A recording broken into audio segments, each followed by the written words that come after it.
Ciao, fellow Vita comrades, and welcome! At this point, it is safe to say something is coming from Sony in its handheld department with the codename Q-Lite.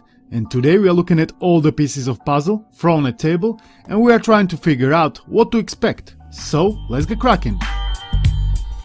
All the speculations are based around this article from Insider Gaming. Quote, "Following days of speculation, Insider Gaming can report that there is a new PlayStation Handheld in development.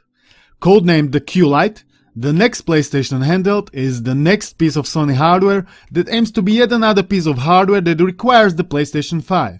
Insider Gaming understands that means it can be interpreted in many ways, but one thing is for sure, it is gonna be built and marketed around the PS5 remote play.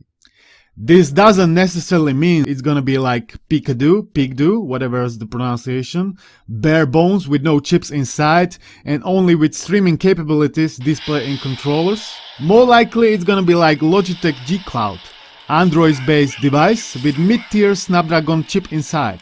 I don't think it's gonna be PC-based like Steam Deck, even though they're still releasing these PC ports like Last of Us, Uncharted, God of War, which really makes me wonder.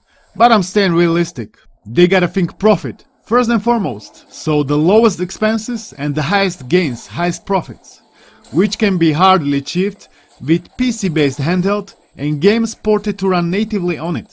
And this brings me back to Android-based handheld. They already released one, Xperia Play. If they would do something similar with at least Snapdragon 855 inside, I would buy it straight away. They gotta keep the costs down, so forget about the latest chips. This would be the better alternative. The worst alternative would be, Logitech G Cloud clone. That it's gonna be directly marketed for streaming of a game specifically. And Sony also released one device like that. Stripped down PS Vita, aka PS TV. That was marketed exclusively for PS4 remote play. And not for playing PS1, PSP and PS Vita games natively. And we all know how it all ended up. Nobody freaking knows what is PS TV. Everybody assumes it's some kind of television or set-top box, but the opposite is true. PS TV is a great little machine, but nobody knows. Cause Sony messed up. Big time. What a shame. The article also says it's gonna support 1080p streaming at 60 FPS, it's gonna have massive 8-inch LCD with PS5-like controllers at the sides. And it is meant to be released before PS5 Pro and after the detachable disk drive PS5, so between September 2023 and late 2024. All these specs indicates G Cloud clone, and some journalists over at the Twitter have also advised for us to scope down PlayStation 2 expectation, cause the birds are singing just about the cloud streaming handheld.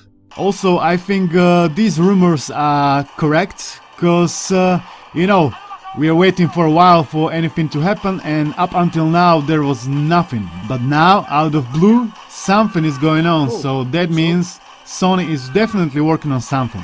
We are coming to the final part of the video with the message for the Sony. Sony, please, if you are watching, learn from your own mistakes. I do not own PS5 and I'm not planning to buy one. I like handheld gaming, I prefer it, so please make it worthwhile for me too. I remember what you have done with Xperia Play. It was called PlayStation Pocket and I could play PS1 games via emulation. And it was done by you, Sony, officially. So why not to make something similar in here too? Some PS Pocket revival.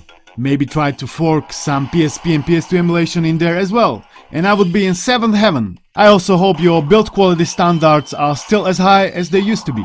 Last piece of advice that I have for you, Sony, free of charge of course, is that please don't advertise it solely as a remote play device.